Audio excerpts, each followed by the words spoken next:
আসসালামু আলাইকুম, আশা করি সবাই ভালো আছেন। আনসার নিয়ে এর আগেও আমি একটা ভিডিও করেছি এবং একই সাথে কয়েকটা লেখাও আমি পোস্ট করেছি।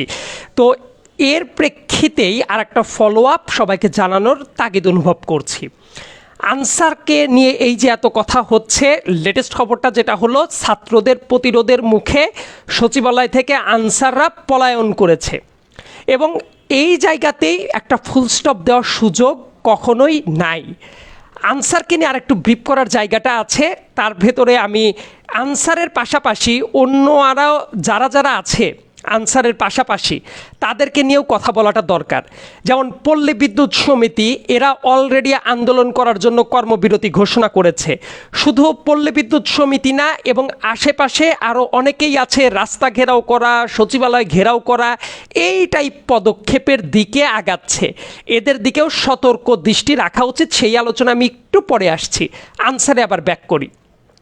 আনসারদের যাদেরকে দেখতে পাচ্ছেন, মোটা দাগে আনসার কিন্তু দুই ক্যাটাগরির আছে। পার্মানেন্ট যারা আনসার আছে, অর্থাৎ ব্যাটালিয়ন আনসার যারা আছে, তারা কিন্তু এই সমস্যাটা তৈরি করছে না। ব্যাটালিয়ন আনসাররা কমব্যাট ডেস পড়ে এবং তারা দেখবেন যে 6 মাসের ট্রেনিং প্রাপ্ত থাকে, তারা মোটামুটি খুবই ডিসিপ্লিনড একটা ফোর্স। কিন্তু বর্তমানে যারা এই যে রাস্তায় নেমে যাচ্ছে, বিদ্রোহ করছে, এই বাহিনী কিন্তু এই কমব্যাট আনসার না। এই জলপাই কালারের ড্রেস পরে যারা আছে, এরা মোটা দাগে 72 দিনের মতো একটা ট্রেনিং করে এবং অনেক ক্ষেত্রে রিজার্ভ ফোর্স হিসেবে থাকে। আপনারাও যে কেউ মানে ডিস্ট্রিক্ট লেভেলে যারা দায়িত্বে থাকে তাদের কাছ থেকে নিয়ে এদেরকে ভাড়া নেওয়া যায়। সো এই যে এই বাহিনীটা সবচেয়ে বেশি প্রবলেম তৈরি করছে। মানে যাবতীয় যা রাগ, টার্গেটটা ব্যাটালিয়ন আনসারের দিকে করবেন না, করতে হবে এই যে রাস্তায় যেগুলো আছে জলপাই রঙের, এদের পর। এবং এই জায়গায় একটা কথা আছে, আপনাদেরকে একটু স্মরণ করিয়ে দেই, কারণ রাজনৈতিক মারপ্যাচটা না বুঝলে আপনারা মানে পারফেক্টলি ব্যাপারটা ট্রেস করতে পারবেন না। 2023 সাল অক্টোবর মাসের দিকে ওই যে স্বৈরাচার হাসিনা, সে আনসারের হাতে বিশাল বড় একটা ক্ষমতা তুলে দিচ্ছিল। মানে পুলিশি যে ক্ষমতা, সেটা কিন্তু আনসারের হাতে সে ন্যস্ত করতে চাচ্ছিল। মানে ওই যে সার্চ করা, আটক করা, এই ক্ষমতাটা হাসিনা কেন দেওয়ার সাহস পেয়েছিল জানেন? তার কারণ হইল, তার বিশ্বাস ছিল আনসার তার পুরাপুরি করায়ত্ত চলে এসেছে। এবং পরবর্তীতে পুলিশ সদস্যরা এইটা প্রচণ্ড প্রতিবাদ করে যে না, তাদের ক্ষমতা কেন আনসারকে দেওয়া হচ্ছে, আনসারকে কেন এত শক্তিশালী করা হচ্ছে। সো পুলিশরা বাধা দেওয়ার কারণে ইলেকশনের আগাগ দিয়ে আনসারকে সেই ক্ষমতাটা ন্যস্ত করা যায় না। কিন্তু ইলেকশনের আগে আনসারকে প্রচণ্ড ক্ষমতাশালী করে ফেলার চেষ্টা করছিল হাসিনা, এবং সংসদে পর্যন্ত এটা নিয়ে আলাপ আলোচনা হচ্ছিল যে পুলিশের যে অত ক্ষমতা আছে, মানে আটক করার, সার্চ করার, এগুলো আনসারকেও দেওয়া হোক। তার এই ক্ষমতাটার উৎস কি জানেন? সে এই কনফিডেন্স হাসিনা কীভাবে পেয়েছিল? কারণ তৎকালীন আনসারের যে ডিজি ছিল মেজর জেনারেল আমিনুল, এখানে আমি আগেও লিখেছি, আপনাদের মনে থাকার কথা, এই নতুন সরকার গঠিত হওয়ার পরেই আর্মিদের ভেতরে যেসব উচ্চপদস্থ পদ পরিবর্তনের জন্য আমি তাৎক্ষণিকভাবে জানিয়েছিলাম, তার ভেতরে একটা ছিল আনসারের ডিজি, তার নাম ছিল major general Aminul. Major general আমিনুলকে আনসারের ডিজি থেকে 12 তারিখে সরিয়ে দেওয়া হয়। এই যে আমিনুল, মেজর জেনারেল আমিনুল যিনি ছিলেন, এই আমিনুলের ভাই হইল শরীয়তপুরের এমপি। এবং শরীয়তপুরের জায়গাটা আপনারা বুঝতেই পারেন, আওয়ামী লীগের একটা ঘাঁটি টাইপ এলাকা। এবং এই জায়গায় ওদের যে এমপি ছিল এনামুল হক শামীম, এই শামীমের হাত ধরে অজস্র টোকাই এবং ছাত্রলীগকে পুনর্বাসন করা হয় আনসারে। এবং যে মুহূর্তে হাসিনা দেখেছিল যে পুরো ব্যাপারটাই তাদের কন্ট্রোলে এবং ওই আনসারের ভেতরে ছাত্রলীগ ছাড়া এবং টোকাই ছাড়া আর কেউই নাই, তখনই হাসিনা ওই যে আনসারকে ক্ষমতায়ন করে একটা আইন পাশ করে আনসারকে পুলিশি ক্ষমতা দিয়ে দেওয়ার চেষ্টা করছিল ইলেকশনের আগে। টাইম ফ্রেমটা একটু মিলিয়ে নেন, দেখবেন মিল পাবেন। তো এই যে আমিনুলের নেতৃত্বে আনসারে যারা ঢুকেছে, এই এন্টায়ার ফোর্সকে আইডেন্টিফাই করে এদেরকে আনসার থেকে বের করে দেওয়া উচিত তদন্ত সাপেক্ষে। তবে আবার মাথায় রাখবেন, আনসারের ভেতরে আবার কিন্তু ওই যে দুইটা উইং আছে। ব্যাটালিয়ন আনসার যারা, তারা কিন্তু এই আন্দোলনের সাথে সম্পর্কিত না। কাজেই মাথা গরম করে সবাইকে জেনারেলাইজড করে আলোচনা করা যাবে না। আজকের এই যে আনসার যারা এই কাজটা করলো, এদের বড় একটা অংশ টাকা খেয়ে এদেরকে কিভাবে ঢোকানো হয়েছে সেটা আপনারা জানেন। একই সাথে ইলেকশনের ভেতরে বিগত কয়েকটা ইলেকশন ইঞ্জিনিয়ারিংয়ের ক্ষেত্রে এই আনসাররা ছিল ফুট সোলজার। এদেরকে মাঠে নামিয়ে কেন্দ্র দখল থেকে শুরু করে যা যা করা দরকার তার বড় একটা রিজার্ভ ফোর্স সাপ্লাই দিয়েছে আনসার। কাজেই এদেরকে হালকাভাবে দেখার কোনো সুযোগ নেই। একটা গুরুত্বপূর্ণ প্রশ্ন আসে, তাহলে এই আনসাররা আরও কি কোনো ঝুঁকিপূর্ণ কাজ করতে পারে? দেখেন, আমাদের কাজটা কি বিপদ ঘটার পরে তারপর পদক্ষেপ নেওয়ার চেয়ে আমি যেটা পার্সোনালি মনে করি, বিপদ ঘটার আগেই কি কি প্রবাবিলিটি আছে সেই ব্যাপারে সচেতন থাকাটা জরুরি। এতে করে বড় কোনো দুর্ঘটনা ঘটে না। এইটা বললে আবার যেটা হয়, অনেকে মনে করেন ও আপনি এই ধরনের সন্দেহ প্রকাশ করেছিলেন, এটা তো হইল না। ভাই, না হইলে তো বড়ই ভালো, কিন্তু যে বিপদটা ঘটতে পারে সেই ব্যাপারে কি আগের থেকে আমাদের ভিজিলেন্ট থাকাটা জরুরি না? নাকি বিপদ হওয়ার পরে আমরা প্ল্যান করব?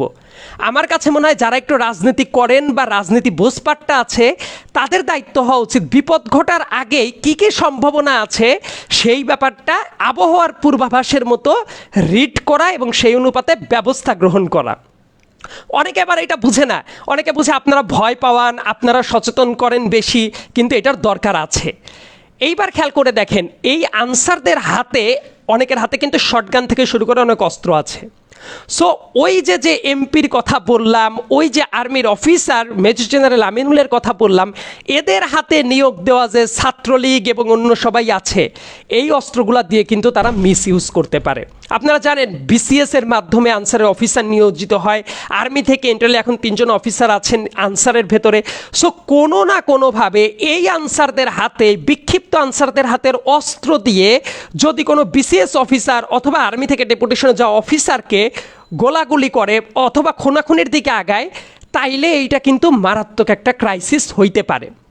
কাজেই আমার প্রস্তাবনা হইল, এই যে আনসাররা, মানে ব্যাটালিয়ন আনসাররা না, নর্মাল যে আনসারগুলা এই রকম প্রতিবন্ধকতা তৈরি করছে, এদের হাতের সব অস্ত্র ক্লোজ করে নেওয়া উচিত।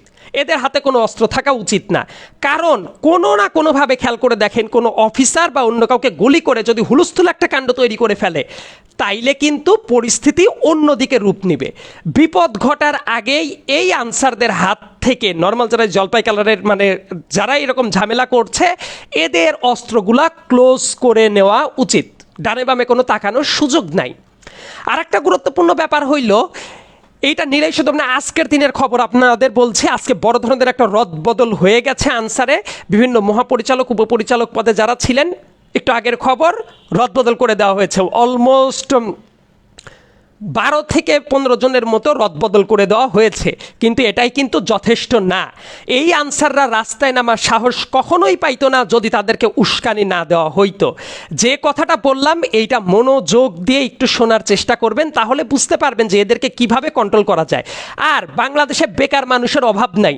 যারা এই জাতীয় তাবেদারি করে ছাত্রলীগকে পুনর্বাসন করে আনসারে হিউজ একটা লোক ঢুকেছে, এদেরকে বের করে দিয়ে দরকার হলে ইমিডিয়েটলি নতুন যারা বেকার আছে তাদেরকে এই চাকরির সুযোগ করে দেওয়া হোক। এদের এত ধানাই পানাই সহ্য করা যাবে না।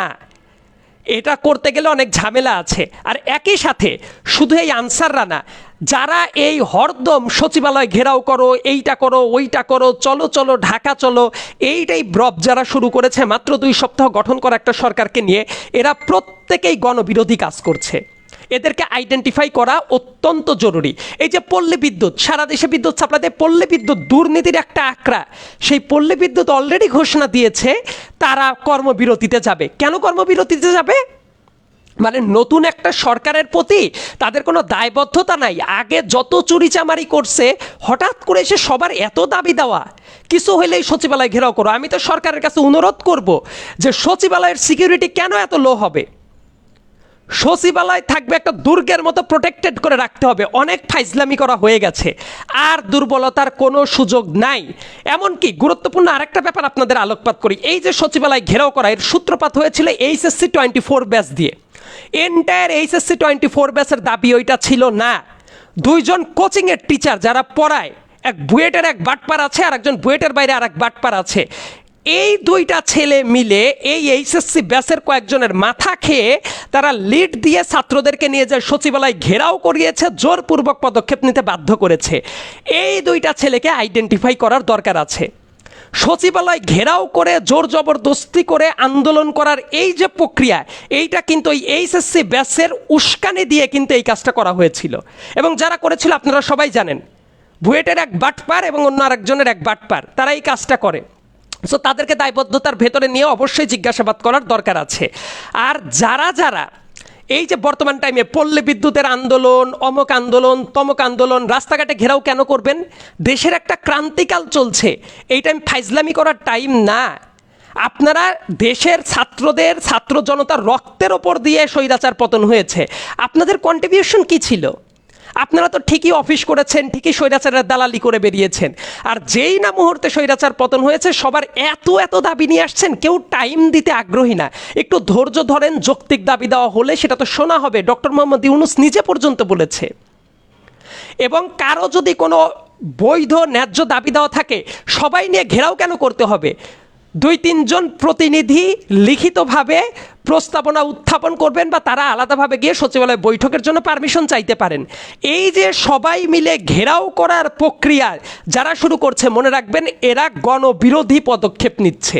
এদের জন্য বন্যা ব্যবস্থাপনা মানে স্তিমিত হয়ে যাচ্ছে, এদের জন্য সাধারণ একটা সরকার স্টেবল হতে পারছে না, মানে জনগণের স্পিরিটের বিরুদ্ধে তারা কাজ করছে। দেশের জনগণ যারা আছেন, প্লিজ আপনারা ভিজিল্যান্ট থাকেন। যারা যারা এই রকম আন্দোলন করার চেষ্টা করছে, আজ ঘেরাও করব, অমক করব, তমক করব, আপনাদের জায়গা থেকে কালেকটিভ প্রতিরোধের ব্যবস্থাটা তৈরি করেন। তা না হইলে এই অস্থিরতা কিন্তু বাড়তেই থাকবে। আর সরকারের উচিত কাল বিলম্ব না করে অত্যন্ত কড়াভাবে এইটা দমন করা। যথেষ্ট ছাড় দেওয়া হয়ে গেছে। আজকের দিনে ঢাকা বিশ্ববিদ্যালয়ের স্টুডেন্টরা আনসারের হাতে মাইর খেয়ে আহত হলো, তাদের যে রক্ত ঝরলো, এটা কি ফাইজলামি? মানে যার যার মতো যখন তখন এই ধরনের কাজ করবে, এইটা হইতে পারে না। কাজেই আনসার হোক, পল্লী বিদ্যুৎ সমিতি হোক, বা হ্যান সমিতি, ত্যান সমিতি, যারাই হোক, যারা এই ধরনের কাজ করবে সেটাকে প্রতিরোধের ব্যবস্থা করবেন। এবং আপনাদেরকে আরেকটা তথ্য দিয়ে দেই, এই যে আজকে আনসাররা এই কাজটা ঘটাইল, সরাসরি সজীব ওয়াজেদ জয় জাতির পলাতক ভাগিনা, ওই যে জাতির পলাতক ভাগিনা, সেই একটু আগে দেখবেন তার পেজেও এটা শেয়ার করেছে। মানে তারাও এটাকে মজা লোটার চেষ্টা করছে। কাজেই সচেতন থাকার চেষ্টা করবেন। বিপদ ঘটার আগে সচেতন থাকাটা অত্যন্ত জরুরি। অনেকে এটা না বুঝে মনে করেন, ও আপনি এই ধরনের পূর্বাভাস কেন দিলেন? পূর্বাভাস দেওয়া উচিত। বিপদ ঘটে যাওয়ার পরে কোনো কিছু করা যায় না, আগের থেকে সচেতন থাকলে অনেক কিছু প্রতিরোধ করা যায়। এই ব্যাপারটা সবাই মাথায় রাখবেন। আর যারা অনেক হাইপে কথা বলে, আপনি কেন ভয় দেখান না দেখান, এদের ভেতরে অনেকেই তো ওই যে আফসোস লীগের সদস্য আছে। ওই আফসোস লীগের জন্য আমি আবার ওই টোনে ওই যেটা কথা বলার ইচ্ছা করছিল কিন্তু এখন বলার ইচ্ছা করছে না। আপনারা সবাই সচেতন হন, এদেরকে কালেকটিভলি রুখে দেওয়ার চেষ্টা করেন। Enough is enough. Thank you so much. আসসালামু আলাইকুম।